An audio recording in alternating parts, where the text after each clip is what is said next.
Hey guys, welcome back to my channel. DestroyYesterday here.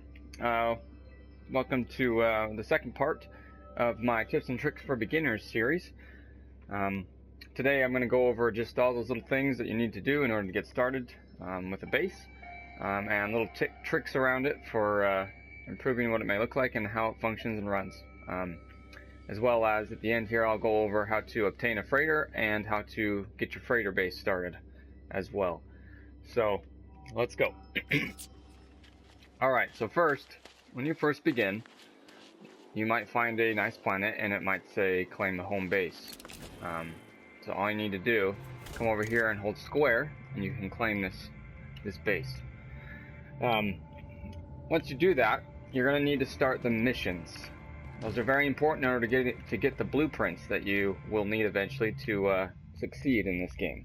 Namely like plants and gun blueprints and stuff like that for your exosuit. So you'll need to construct what we call here a construction terminal, and it'll make you hire an overseer. He'll get you started. He'll give you some new blueprints as well to start building as too. Or if you don't want to wait, you can go over here to this architect dude. He's in all of them. They all look different though. Browse blueprints and you can buy them for units if you don't really want to do the base missions, even though I highly suggest that you do. So all those are there for you.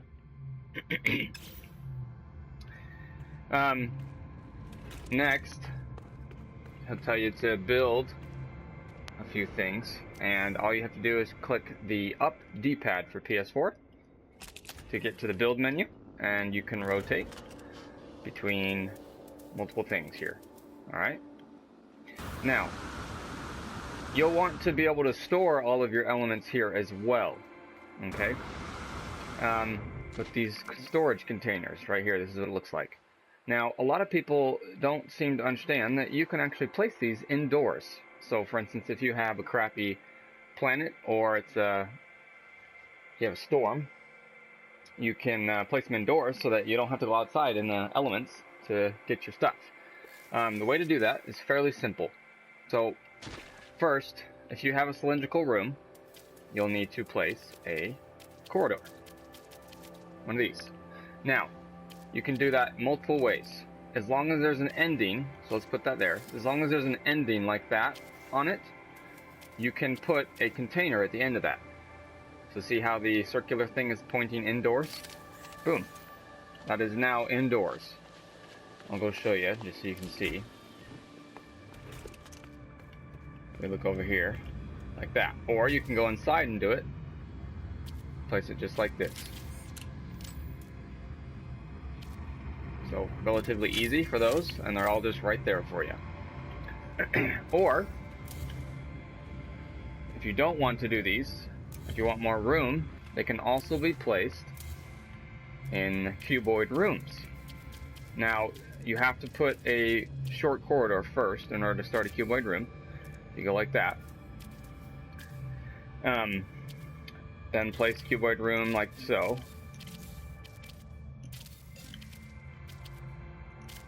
Like that. Now once you do that, it has to be at the end of one of these, like this. So it's not going to go, so if you want it closer, you got to delete this room right here, so you can put it like that, like so. But otherwise, it's going to be on the outside, which is what I recommend. Make your normal room how you want it, and then put the container at the edge, just like that. So now it's inside. Super easy to get to. I highly recommend you use those. They come in really handy. They can store up to 5,000 element in total. 1,000 per slot. There's 5 slots, or 10 of a resource like circuit boards or voltaic cells or such and such like that. Another thing as you build a base is you can go into photo mode, as I mentioned in my part 1, to save you from the elements. You can use this to help you build by looking around and getting you better surroundings of which way you want to go. So pretty cool. Helps with building as well. I would also recommend that you plant according for farming. build for farming, excuse me. You'll make a lot more money if you do that, and it'll be consistent. So we go like this. Let's put some plants in here. So I recommend you do it with the biodome, just because the biodome will let you put 13 in if you have a door to it, and 16 if there's no door. So you have a ladder right there. So if I put this above here, like this, gotta scoot back enough though so it doesn't think that I'm in it. Kind of dumb. Put that there, and you're like, well, okay, I gotta get to it. Well, all you have to do, put one of these in there, like this. You can rotate it with triangle. I did forget to mention that. But now you have 16 in here, and it's higher. You can look around. So pretty cool. I recommend you do those though if you plant, because you don't have to charge those, unlike so some people like to use these, which, you know, is okay, but I don't like that because you don't have to charge them with 50 carbon. So these you don't have to charge, the biodomes, so I suggest you use those. Something else, you will notice once you warp 3 times before you can get this. I don't have it, obviously, because it's creative mode, which I should have thought of that before I started this video, but that's okay. There will be a teleporter here, which means you can teleport from space stations to your base and vice versa. Now, it will keep track of the past 4 places you have been to that you've teleported from. So the trick with keeping, like, for instance, you are on a bad planet and you want a new planet for your new base, simply just remember which one you went to do that, teleport home from that system, and teleport from a different system instead of that one you just went to, and it will save it. So if there's a system on this chart, the 4 chart on here, that you want to get rid of, simply teleport to that system that you want to get rid of, and then warp somewhere else and teleport back, and it will replace it with that system you no longer want with the one you do. So, fairly simple. Placing a save point indoors. I've seen a lot of people have to get sick of placing their save points outdoors, like this thing, this beacon. This is a save point, but it has to be outside. Well, you can place one inside too. It's a little trick here that I have for you. So find decoration. Find this thing on the ground. Place that little circle in the middle as close to the wall as you can. Once you do that, go to Tech. Right here, you'll see this thing, and it will then allow you, see over here, like this. See, I can't place it over here. It won't let me. But if you put that on the ground, you can place that on top of it, just like that. Delete that thing by holding L2 and going to the delete thing and pushing X. And then there it is. Save point. Just like that. It's pretty easy. And it actually looks like it's on the ground, so that's cool too. If you want to delete something, you do get all of the resources back for what you just built. Now, this is creative mode, so it doesn't really matter, but when you're in normal or things, you will get all the iron and zinc that I made to do that. You'll get it right back. Same with plants. You will get all the plant back if you delete a plant, if you want to move it somewhere. So when you get to the point that you want to change bases, I recommend you put in a bunch of containers. Remember, you can only do 1 type of each number. So you can't have 4 2s and 3 5s. It has to be 1 of each number.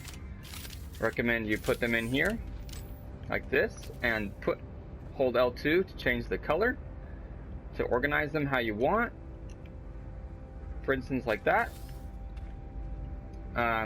Put building materials in yellow, toxic stuff in green, blue elements in glass in blue, and isotopes in red, for instance, in order to organize them and how you would, where you want them to go. So when you move a base, you can delete everything on your base and store it somewhere, whether it's in containers, your exosuit, or your ship, or if you have a freighter, you can put it there too, and you will be able to keep everything. Now, if you don't have much of a base and you don't really care, you will get half of it back once you move bases, and it will appear here in this little bin. called the previous item cache. You just simply click on it, and half your stuff will be in there, and you can transfer it to your exosuit. So pretty simple.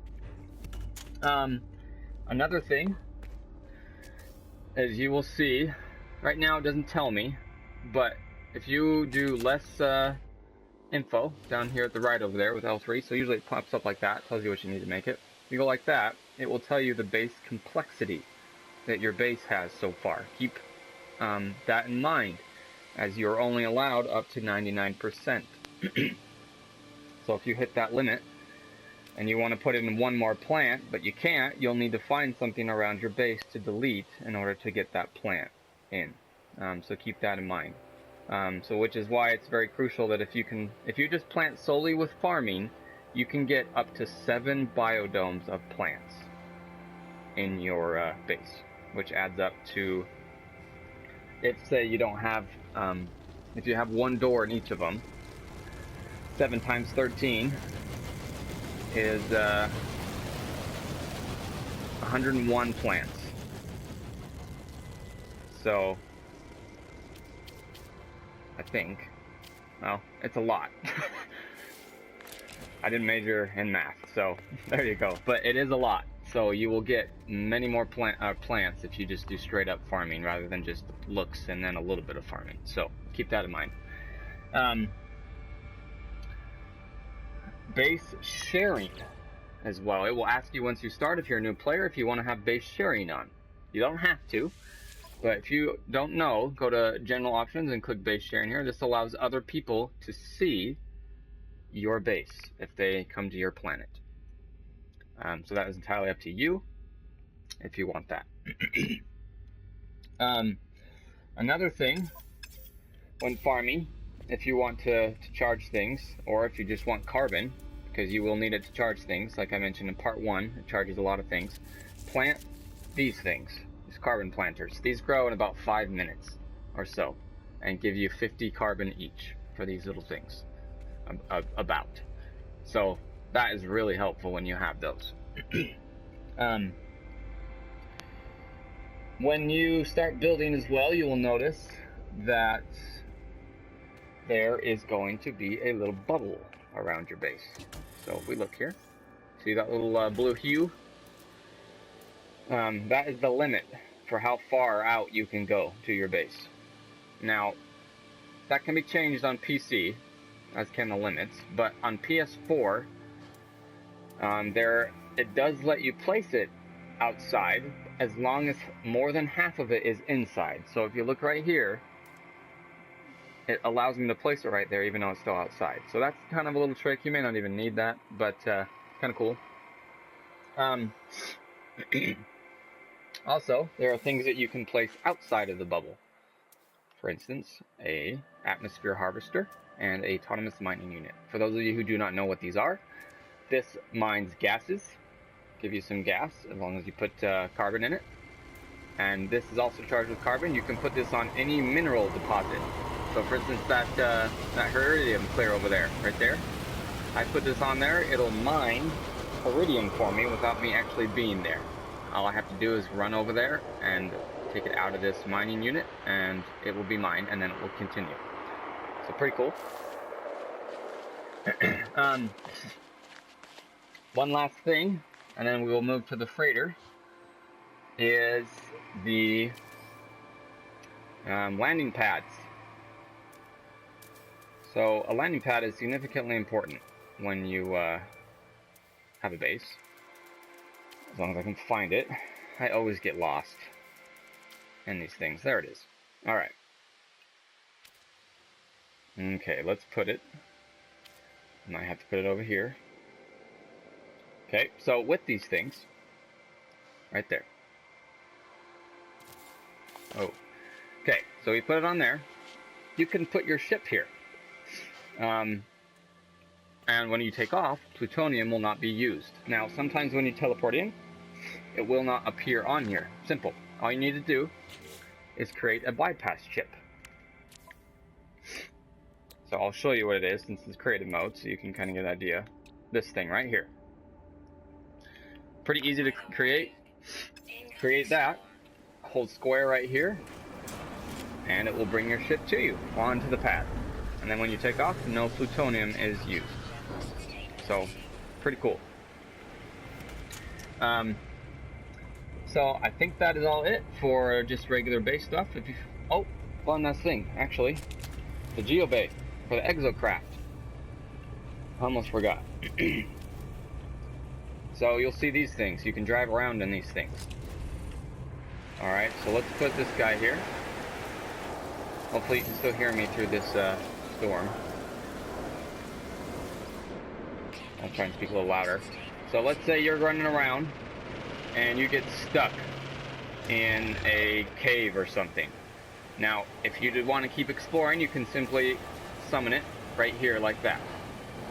With the down D-pad, and it'll come to you. Just like that. If you don't want to explore anymore and you're close home, all you have to do is run over here, hold square on this, and it will summon the exocraft. The exocraft, before I go, I'm just getting here so the weather doesn't bother me. Once you get far enough in the base missions, you will find a technician that will help you create scanners, for instance, scanners, boosts, and mining lasers, so that you can actually drive around with that and mine and scan. These can also scan for different building types as well. So if I go, so I don't have it on here, but actually let's build it, just so I can show you. So we build that. So I can't do anything else because it's just creative mode. But I click down the down D-pad and push X on this. I can search for two things at the moment, but when you get a stronger one, you can search for other things as well. And it will take you to that place where those are. You can do that with any of the exocraft as long as you have the scanner on it. So that is pretty cool.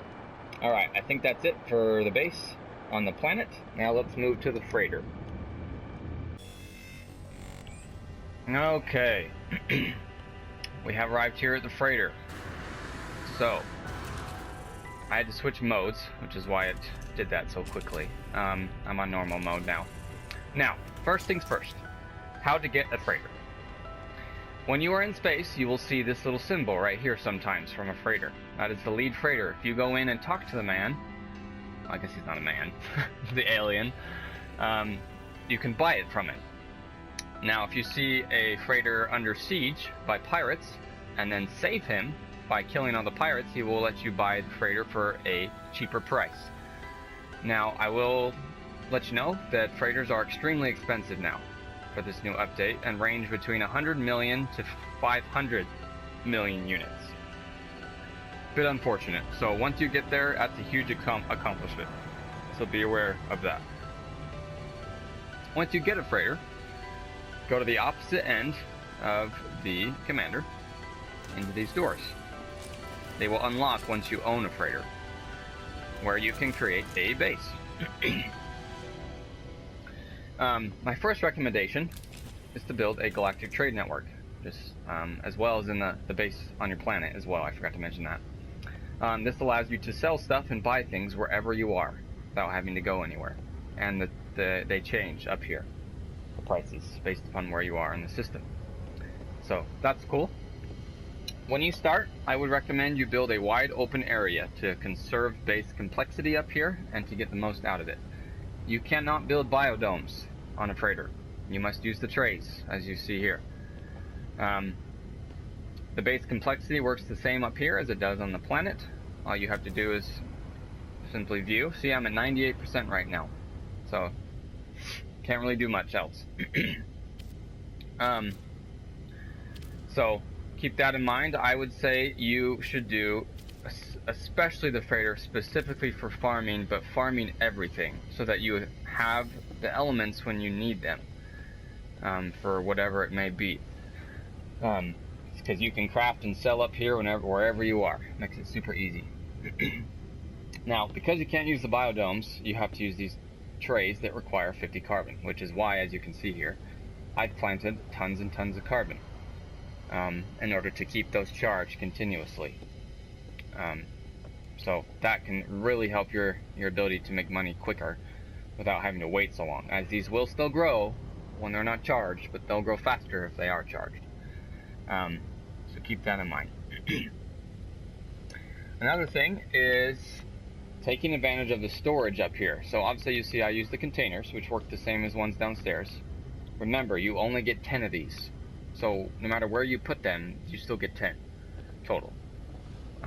So keep that in mind. Cache, if you move freighters, same exact things apply as the base on the planet. If you just move without deleting anything, you'll only get half back. If you just delete everything and store it somewhere, you will get it all back before you change.